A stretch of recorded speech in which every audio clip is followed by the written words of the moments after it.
Hello दोस्तों, आपके अपने YouTube channel Arvind extra technical में स्वागत है। पिछले वीडियो में हमने ट्रांसफॉर्मेशन ऑफ सेंटेंस के कुछ बेसिक नियम बताए थे, जिसके तहत ये बताए थे कि हम किसी भी वाक्य का रूपांतर अफर्मेटिव से निगेटिव में बनाकर कैसे करते हैं, जिसके तहत हम एडवर्ब टू को रिप्लेस करके निगेटिव में बदले थे। आज भी हम उसके कुछ बेसिक नियम समझेंगे। जैसे किसी वाक्य में यदि एज सुन एज दे दिया हो या कोई वाक्य एज सुन एज से स्टार्ट हो रहा हो, तो उसको हम निगेटिव में बदलने के लिए एज सुन एज के स्थान पर नो सूनर का प्रयोग करते हैं और नो सूनर के जस्ट बाद डिड या हैड का प्रयोग करते हैं।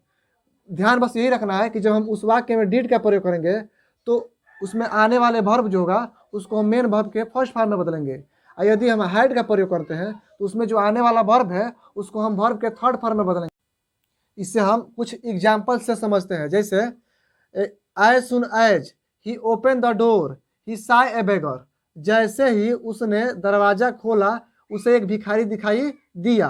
यानी ये वाक्य एज सुन एज से स्टार्ट हुआ है, तो इससे हम जब निगेटिव में बदलेंगे तो एज सुन एज के स्थान पे हम नो सूनर का प्रयोग करेंगे, नो सूनर।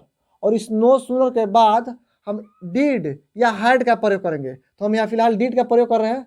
डिड या हैड किसी का भी प्रयोग कर सकते हैं। डिड, उसके बाद सब ही रख देंगे। अब देखेंगे कि इसमें कोई वर्ब तो नहीं है, तो इसमें वर्ब क्या है? ओपेंड है।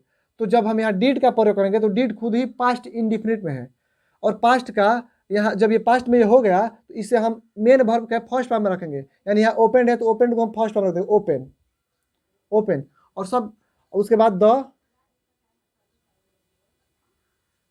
डोर, ये जो हमारा कामा है यहाँ जब सूनर आ गया तो यह हमारा कंपैरेटिव डिग्री में है, और कंपैरेटिव डिग्री के अनुसार हम कामा के स्थान पर हम देन का प्रयोग कर देंगे।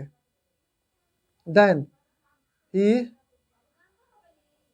सा ए बेगर, यहाँ है कि जैसे ही उसने दरवाजा खोला उसे एक भिखारी दिखाई दिया।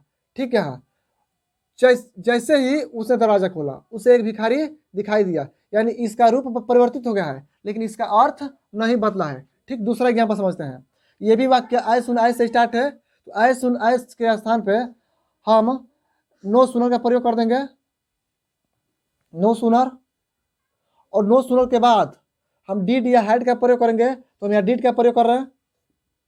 इसके बाद ये रख देंगे आई। अब रिच्ड ये वर्ब का थर्ड फॉर्म है लेकिन डिड खुद ही सेकेंड फॉर्म है, तो हम इसको जब यहाँ डिड का प्रयोग करेंगे तो इसको हम फर्स्ट फॉर्म में बदल देंगे, यानी रिच लिख देंगे, रिच देयर देयर। ये सुनर कंपैरेटिव डिग्री में है, तो इसको जब भी कामा के स्थान पर हम देन का प्रयोग करते हैं, ही वेंट आउट। अगला एग्जाम्पल समझते हैं। As soon as he closed his eyes, he fell asleep. As soon as है तो as soon as को हम नो सूनर में बदल देंगे, नो सूनर। नो सूनर के बाद डिड या हैड, तो हम यहाँ हैड का प्रयोग कर दे रहे हैं, हैड। लेकिन जब यहाँ हैड का प्रयोग करेंगे तो आगे आने वाले वर्ब को हम वर्ब के थर्ड फॉर्म में बदल देंगे। तो यहाँ क्लोज्ड है, क्लोज्ड को थर्ड फॉर्म में बदल देंगे, क्लोज्ड। यहाँ डिड होता तो इसे फर्स्ट में बदल देते हैं, लेकिन यहाँ हैड है तो इसे थर्ड फॉर्म में बदल देते हैं, हिज आइज। ये कंपैरेटिव डिग्री में होता है तो कामा का स्थान पर देन का प्रयोग करते हैं, he fell asleep। अगला नियम है, यदि अफर्मेटिव सेंटेंस में ओनली या एलोन का प्रयोग किया गया हो तब हम उसे कैसे निगेटिव में बदलेंगे।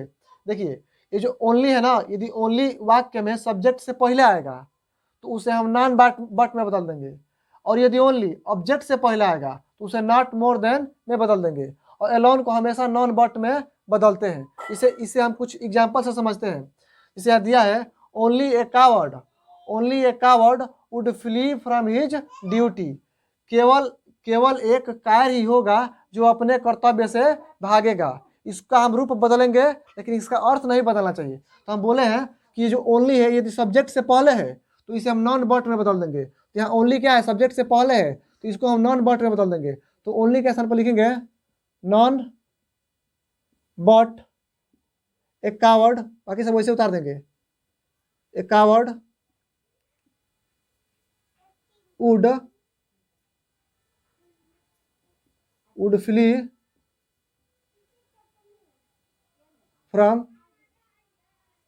From his duty. देखिए यहाँ है, यहाँ दिया है एक कायर ही होगा जो अपने कर्तव्य से भागेगा। इसको जब हम बदले हैं तो एक कायर के सिवा कोई नहीं होगा जो अपने कर्तव्य से भागेगा। यानी दोनों के अर्थ में कोई भी चेंजिंग नहीं हुआ है, लेकिन इसका रूप बदल गया है, इसका ट्रांसफॉर्मेशन हो गया है। दूसरा है the brave alone deserve the fair. केवल एक बहादुर ही मेला के पात्र होगा, केवल एक बहादुर ही मेले के पात्र होगा। तो इसे पता है एलोन के स्थान पे हमेशा हम नॉन बट का प्रयोग करेंगे, एलोन के स्थान पे हमेशा हम नॉन बट का प्रयोग करेंगे। तो एलोन को सब्जेक्ट में बदलते हैं, तो सब्जेक्ट के स्थान पर लिखेंगे इसको नॉन बट, नॉन बट, यानी एलोन को हमेशा किसे बदलेंगे, नॉन बट में। Non but the brave deserve, वैसे ही सब उतार देंगे, डिजर्व द फेयर। अब हम देख लेते हैं इसके अर्थ में कोई परिवर्तन तो नहीं हुआ है ना। तो यहाँ बोला है कि केवल एक बहादुर ही होगा जो मेले के पात्र होगा। जब इसको बदले हैं एक बहादुर के सिवा कोई नहीं होगा जो मेले के पात्र होगा, एक बहादुर के सिवा कोई नहीं होगा जो मेले के पात्र होगा। यानी इसके अर्थ में कोई भी परिवर्तन नहीं हुआ है, लेकिन इसका रूप बदल चुका है, इसका ट्रांसफॉर्मेशन हो चुका है। अगला है he has only two sons. He has only two sons, उसके केवल दो पुत्र है, उसके केवल दो पुत्र है। यहाँ जो ओनली का प्रयोग हुआ है वो ऑब्जेक्ट से पहले है, और हम बताए नियम में कि जब ओनली का प्रयोग ऑब्जेक्ट से पहले होगा तो ओनली को हम नॉट मोर देन में बदल देंगे। तो यहाँ हम ओनली को नॉट मोर देन में बदल देंगे, लिखेंगे ही हैज, ओनली है, ओनली को लिख देंगे नॉट मोर देन, बाकी वैसे डालेंगे टू सन्स। इसमें है कि उसके केवल दो पुत्र है, यहाँ है कि उसके दो पुत्र से अधिक, उसके दो से अधिक पुत्र नहीं है। यानी इसके भी अर्थ में कोई परिवर्तन नहीं हुआ है, लेकिन इसका ट्रांसफॉर्मेशन हो चुका है। अब हम असर्टिव से इंट्रोगेटिव में बदलकर ट्रांसफॉर्मेशन करेंगे, असर्टिव से इंट्रोगेटिव में बदलकर ट्रांसफॉर्मेशन करेंगे।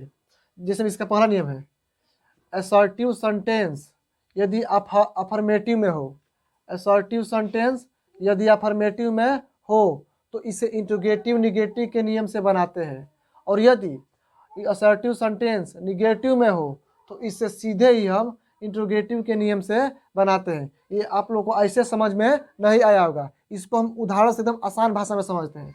इसे the sun rises in the east, ये कोई असर्टिव सेंटेंस है जो अफर्मेटिव में है, और इसको हम ट्रांसफॉर्मेशन करेंगे। तो the sun rises in the east ये किस में है, अफर्मेटिव में है, अफर्मेटिव में। तो हम बताएं इस नियम में समझाने का प्रयास ये किया है कि अफर्मेटिव होगा तो इसको इंट्रोगेटिव निगेटिव के नियम से बनाएंगे। कहने का मतलब कुछ नहीं है, ये सेंटेंस यदि अफर्मेटिव में है ना तो इसी सेंटेंस के हम इंट्रोगेटिव निगेटिव में इसे हम बदल देंगे। तो ये हमारा राइजेज है, तो ये किस में है, ये प्रेजेंट इंडिफिनिट टेंस में है, तो प्रेजेंट इंडिफिनिट टेंस के हम इंट्रोगेटिव निगेटिव में ही बदल देंगे। तो प्रेजेंट इंडिफिनिट टेंस के निगेटिव इंट्रोगेटिव बदलने के लिए सबसे पहले ये द सन, ये सिंगुलर वर्ब है, तो सिंगुलर के साथ हम डज का प्रयोग करते हैं, डज द सन। और उसको अब इसको इंट्रोगेटिव निगेटिव बदलना है, तो सन के बाद नॉट, अब ये सट जाएगा, राइज इन द ईस्ट, सूर्य पूरब से निकलता है। क्या सूर्य पूरब से नहीं निकलता है, मतलब जवाब में क्या आना चाहिए कि निकलता है। यानी दोनों का अर्थ ऐसे देखे तो बदला नहीं है, लेकिन इसका जो ट्रांसफॉर्मेशन है वो हो चुका है। इस प्रकार दूसरा एग्जाम्पल है animals can not fly like a bird. अब इस नियम में देखिए, यदि जो हमारा ये कोई असर्टिव है लेकिन ये किस में है, निगेटिव में है, तो जब ये निगेटिव में होगा इसी के डायरेक्ट हम इंट्रोगेटिव में बदल देंगे। लेकिन जब ये असर्टिव अफर्मेटिव में होगा तो उस अफर्मेटिव के हम इंट्रोगेटिव निगेटिव बदल दिए थे। अब इसमें देखते हैं, ये निगेटिव में है, इसको डायरेक्ट इंट्रोगेटिव बदलेंगे, तो कैन आ जाएगा पहले, कैन एनिमल्स नॉट हट जाएगा क्योंकि सिर्फ इंट्रोगेटिव में होगा, फ्लाई लाइक ए बर्ड। यह है कि जानवर पक्षियों के जैसा नहीं उड़ सकते हैं। जानवर पक्षियों के जैसा नहीं उड़ सकते हैं। यह है क्या जानवर पक्षियों के जैसा उड़ सकते हैं, तो जवाब में आएगा नहीं, यानी कि नहीं उड़ सकते हैं। तो ये भी क्या है, इसका भी रूप बदल गया है, लेकिन इसके अर्थ में कोई परिवर्तन नहीं हुआ है। अगला है I can never forget your kindness. मैं आपकी दया को कभी भूल नहीं सकता हूँ। मैं आपकी दया को कभी भूल नहीं सकता हूँ। ये भी किस में है, ये भी निगेटिव में है। तो इसको भी हम डायरेक्ट इंट्रोगेटिव से बदल देंगे। तो इसमें कैसे है, देखिए इंट्रोगेटिव बदलने के लिए हम कैन को पहले लगा देंगे। कैन आई नेवर को, नेवर का हम जब इसको असर्टिव बदलेंगे तो इसको नेवर को हम एवर बदल देंगे। Ever forget your kindness.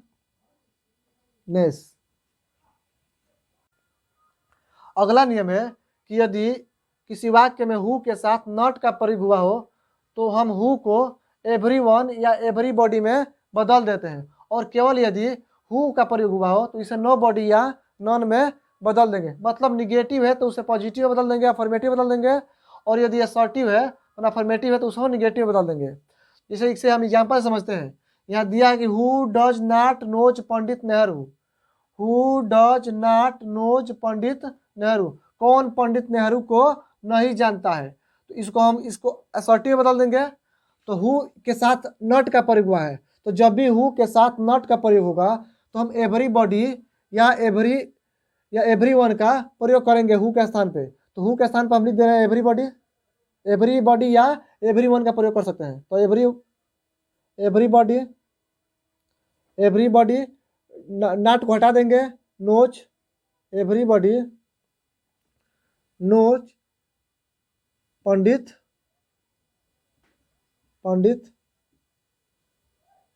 Nehru. इस प्रकार इसका भी ट्रांसफॉर्मेशन हो गया है। इसके अर्थ में कोई भी चेंजिंग नहीं हुआ है। सभी व्यक्ति पंडित नेहरू को जानते हैं, और यहाँ है कि ऐसा कौन है जो पंडित नेहरू को नहीं जानता है, यानी यहाँ भी जानते हैं और यहाँ भी। तो इसका अर्थ में कोई भी परिवर्तन नहीं हुआ है, लेकिन इसका ट्रांसफॉर्मेशन हो गया, इसका रूप परिवर्तित हो गया है। अगला है हु वांट्स टू डाई, कौन मरना चाहता है। हु वांट्स टू डाई, कौन मरना चाहता है, यानी हु के बाद या हु के साथ नॉट का प्रयोग नहीं हुआ है, यह असर्टिव में है। तो इसको हम निगेटिव में बनाने के लिए हु के स्थान पे नॉन या नो बॉडी का प्रयोग करेंगे। तो हु के स्थान पर नॉन या नो बॉडी का प्रयोग करेंगे। हम नॉन का प्रयोग कर रहे हैं। नॉन वांट्स टू डाई, या इसी को nobody wants to die. इस प्रकार से यदि किसी वाक्य में हु दिया हो तो उसका हम ट्रांसफॉर्मेशन कर देंगे। अब अगला नियम है, यदि किसी वाक्य में नेवर हो या व्हेन हो तो नेवर को व्हेन में बदल देते हैं और व्हेन को नेवर बदल देते हैं। जैसे यहाँ एक वाक्य है when can this glory fade. When can this glory fade, तो व्हेन दिया है तो व्हेन को नेवर में बदल देंगे, या यहाँ नेवर देता तो इसे व्हेन में बदल देते हैं। तो नेवर को व्हेन को हम नेवर में बदलने के लिए इसका हम रूपांतर करेंगे। तो लिखेंगे दिस ग्लोरी